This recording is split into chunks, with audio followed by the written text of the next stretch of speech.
हाय दोस्तों, आज हम लोग जो क्लास 10th का मैथ का वीवीआई क्वेश्चन पढ़ेंगे जो परीक्षा में पूछे जाते हैं और ये बहुत अच्छा क्वेश्चन है, हमेशा पूछा जाता है।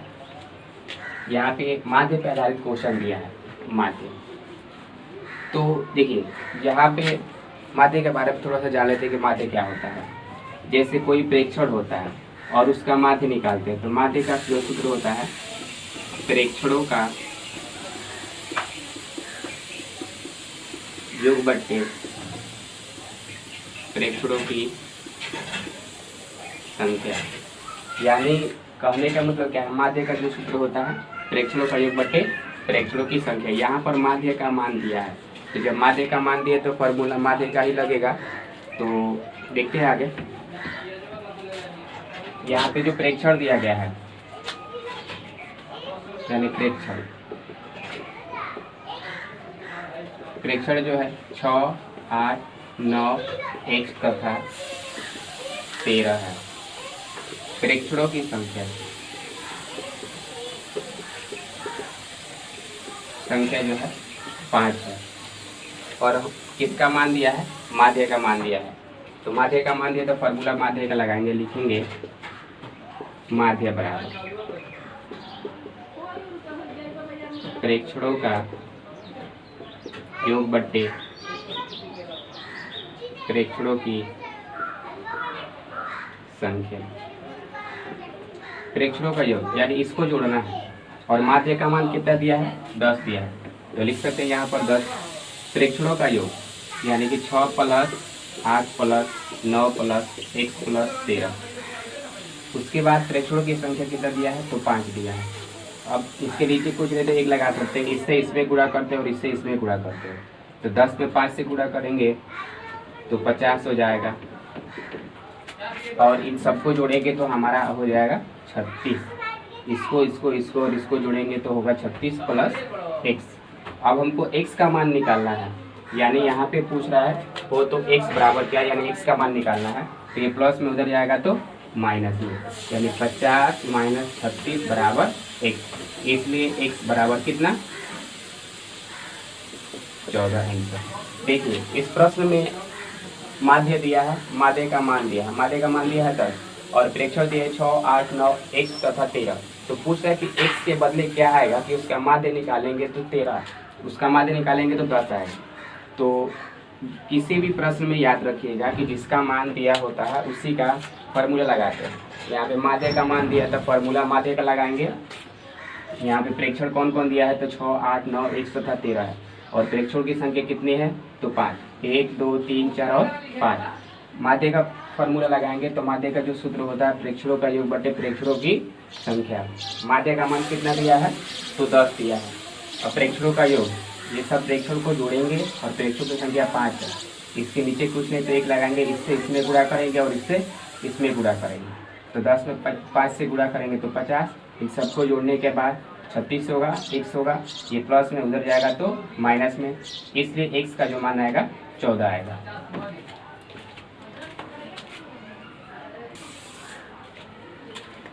अगला जो क्वेश्चन है, प्रथम 5 प्राकृतिक संख्याओं का माध्य निकालना है। तो माध्य का फॉर्मूला क्या होता है, प्रेक्षणों का योगफल बट्टे प्रेक्षणों की संख्या। और किसका माध्य निकालना है, तो प्रथम 5 प्राकृतिक संख्याओं का। तो लिखेंगे प्रथम 5 प्राकृतिक संख्या 1, 2, 3, 4, 5, यानी गिनती की संख्या को प्राकृतिक संख्या कहते हैं। तो प्रथम 5 प्राकृतिक संख्याओं का माध्य निकालना है। तो प्रथम 5 प्राकृतिक संख्या 1, 2, 3, 4 और 5 होगा। माध्य निकालना है तो माध्य बराबर लिखेंगे माध्य बराबर प्रेक्षणों का योग बट्टे प्रेक्षणों की संख्या। प्रेक्षणों का योग यानी कौन कौन सा प्रेक्षण है, तो 1 + 2 + 3 + 4 + 5 बट्टे 5। सबको जोड़ने के बाद 15 बट्टे 5 यानी कटेगा 3, इसलिए माध्य बराबर 3।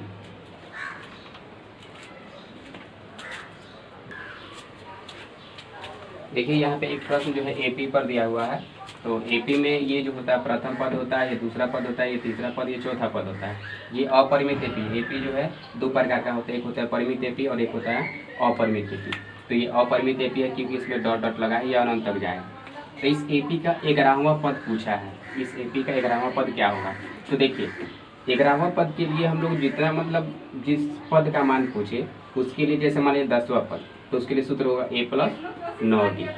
अगर 12वां पद पूछे तो a + 11, यानी यहाँ से एक कम यहाँ पे होगा। जैसे 10वां पद का a + 9d, 12वां पद का a + 11d। ठीक वैसे ही अगर 11वां पद पूछ रहा है तो a + 10d होगा।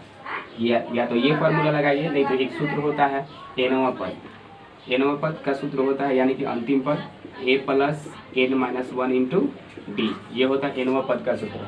आप दोनों में से कोई भी सूत्र लगा करके बना सकते हैं। देखते हैं यहाँ पे यही वाला सूत्र लगाते हैं nवां पद का a + n - 1 × d, यही सूत्र लगाते हैं। तो ये होता है कि यानी कि nवां पद, यानी कि इसमें 11वां पद पूछ रहा है, तो 11वां पद यानी कि an का मान निकालना है हम लोगों को। इसमें a क्या है, a का मतलब होता है प्रथम पद, a का मतलब होता है प्रथम पद, n यानी कि कितना पद निकालना है आपको, और d का मतलब होता है सार्वंतर, d का मतलब होता है सार्वंतर, यानी इसमें कितना का अंतर है, इस एपी में कितना का अंतर है, तो वही सार्वंतर कहलाता है। तो अब इसमें 11वां पद का मान निकालना है, तो उसके लिए देखिए क्या क्या जरूरत है। प्रथम पद यानी कि a, तो इसको प्रथम पद, ये दूसरा पद, ये तीसरा पद, ये चौथा पद। प्रथम पद यानी कि कितना हो जाएगा 2। फिर पूछ रहा है यानी सार्वंतर, सार्वंतर को d से निरूपित करते हैं, सार्वंतर को d से निरूपित करते हैं। तो यहाँ पे जो सार्वंतर होगा d होगा, और इसका जो सूत्र होता है a2 - a1, a2 - a1। तो a2 क्या है, दूसरा पद है, और a1 क्या है, पहला पद है। यानी दूसरे पद में से 4 - 2 यानी कि 2 हो जाएगा हमारा सार्वंतर। और कौन सा पद निकालना है, 11वां पद, तो n बराबर हो जाएगा 11। इसलिए nवां पद बराबर a + n - 1 × d, a + n - 1 × d, ये होता है nवां पद का सूत्र।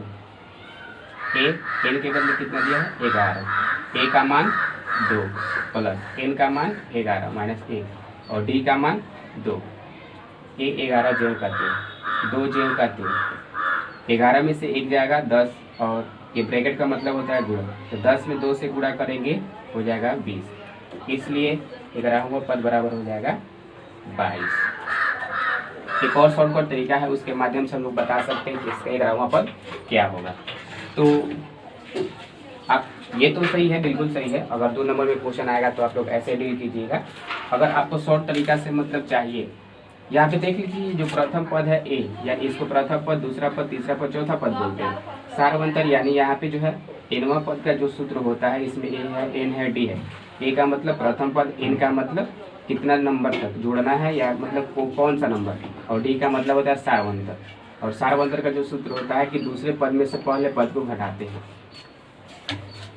ये प्रथम पद का मान 2, सार्वंतर का मान 2, और n का मान जो है 11 दिया है। nवां पद का मान यहाँ पर इसको सॉल्व करने पर a का मान, 11वां पद यानी 11वां पद का मान जो होगा 22 होगा। इसको एक और तरीका से बनाया जा सकता है। और देखिए 11वां पद आपको चाहिए, तो उसके लिए क्या लिखेंगे, a 11 बराबर होता है a + 10d, a का मान 2 प्लस 10 गुणे d, d का मान कितना है 2, तो 10 गुना के 20, 20 × 2 22। ऐसे भी आप लोग बना सकते हैं।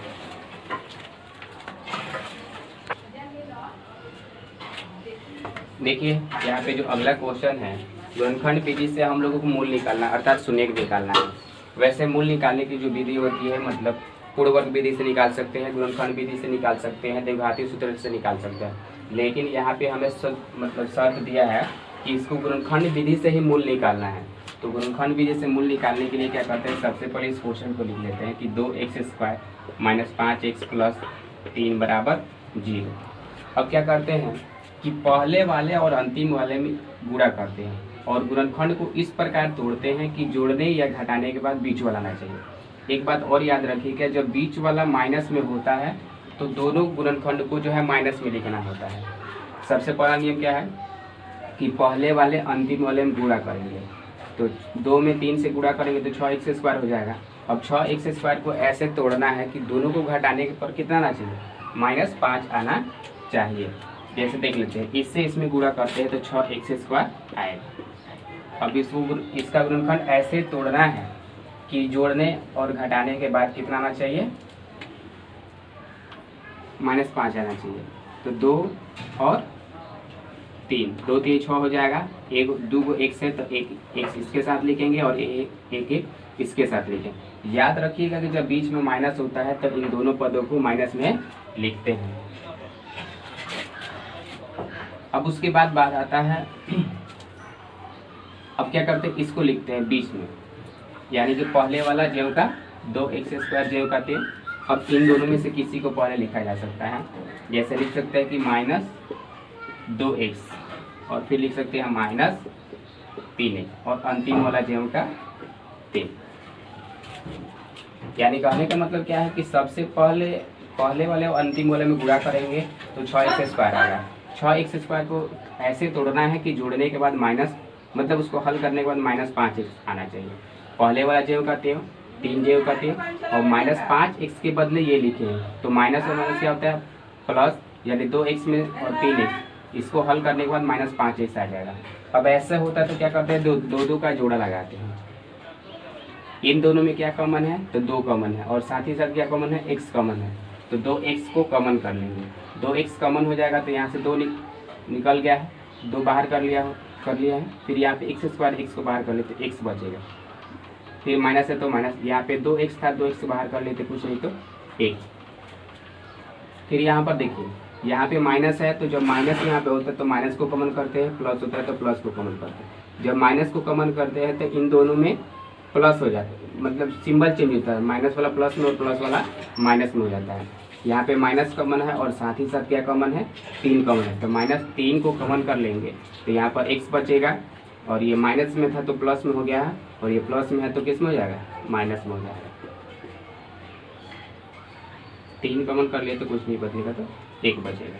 अब देखिए इसको एक साथ लिखते हैं, तो लिखेंगे 2x - 3, फिर लिखेंगे x - 1 बराबर 0। अब क्या करते हैं, ये दोनों गुणनखंड है और ये दोनों 0 के बराबर है, तो एक बार इसको 0 के बराबर करते हैं और एक बार इसको 0 के बराबर करते हैं। तो लिखेंगे 2x - 3 बराबर 0 और x - 1 बराबर 0। तो यहाँ से x का मान हो जाएगा, ये माइनस में इधर आएगा तो प्लस में, ये गुणा में इधर आएगा तो भाग में, और ये x का मान निकालना है तो ये माइनस में इधर आएगा तो प्लस में, x बराबर 1।